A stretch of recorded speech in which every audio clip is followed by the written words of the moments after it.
இன்றைக்கி நமக்கு பப்படத் துவையல் எப்படி செய்கிறதுன்னு பார்க்கலாம். அதுக்கு 4 பப்படம் பொரிச்சு வச்சுருக்கிறேன்.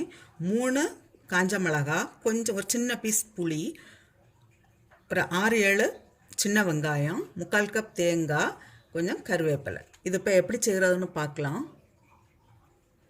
ஒரு கடாயில் 1 ஸ்பூன் போல் ஆயில் விடுறேன்.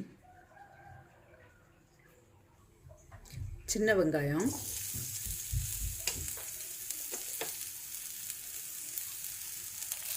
கருவேப்பிலை, இது இப்போ கொஞ்சம் நல்லா ஃப்ரை ஆகட்டும். மிளகாயும் போடுறேன், புளி,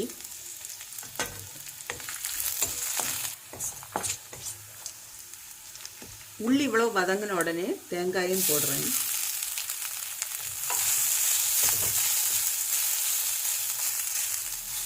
தேங்காய் ரொம்ப வதங்க வேண்டாம். நான் இப்போ ஸ்டவ் ஆஃப் பண்ணுறேன். ஆறுன பிறகு இதை மிக்சியில் அரைக்கலாம். இது கூடவே நான் கொஞ்சம் சால்ட்டு போடுறேன். ஏற்கனவே இந்த பப்படத்தில் சால்ட் இருக்கும், அதனால பார்த்து போடுறேன்.